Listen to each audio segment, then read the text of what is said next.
650 টাকার 165%।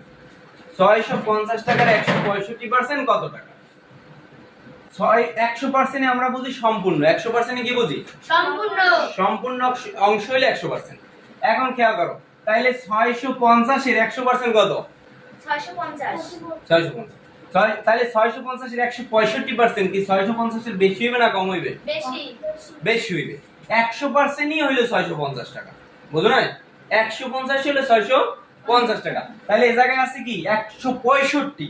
100% আছে আরো 65% বেশি। তার মানে তোমার 100% ই 650 আরো 65% যোগ হইবে এর সাথে, তাহলে অবশ্যই বেশি হইবে। এটা করার জন্য তুমি একদম সিম্পল, তুমি জাস্ট 650 লিখবা। 650 লেখার পরে গুণ দিবা। এরপরে তোমার 165, তাই না?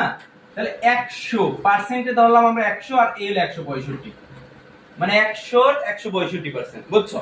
এখন তাহলে এইটা এই যে এই 650 কোন একটা মূল সংখ্যা যদি নিচে মানে ওইটা স্বাভাবিকভাবে মনে করা হয় কোথায়? উপরে। নিচে মনে মনে 1 থাকে, তার মানে এই 650 আর 100 এটা ভাগ অবস্থায় থাকবে।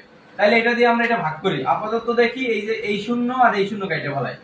এই শূন্য কাইটা এখন এখানে আছে 65 আর এখানে আছে 165 উপরে। বুঝছো? উপরে আছে 65 আর 100, নিচে আছে কত? 10। আচ্ছা এটা আমরা গুণ দেই। 65 আর 165 গুণ দেই। 165 গুণ দেব 65 দিয়া। 5 5 25 এর 5 হাতে থাকে 2, 5 7 30 এর 2 32 দিয়ে হাতে আমার 3, 5 8 5 8 3 8।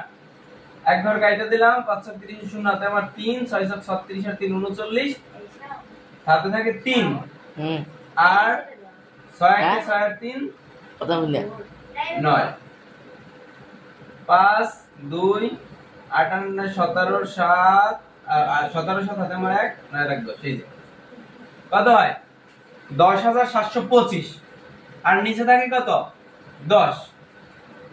10725 নিচে থাকে 10। এটা তুমি 10 দিয়ে ভাগ দাও। 10 দিয়ে তুমি 10725 এর ভাগ দাও। 10 10 এর ভিতর যায় একবার। আচ্ছা এখানে 7 এর 7 নামে 7 তো যায় না, তাহলে একটা শূন্য দিয়ে কি 2 নামাইলাম। তাহলে 2 নামাইলে এখন 72 এর ভিতর যায় 7 বার। 70 থাকে 2 নামাইলাম 5। 25 এর ভিতর যায় 2 বার, তাহলে থাকে 5। এই পাশে থাকে 25 এ 2 বার গেলে 20 থাকে 5।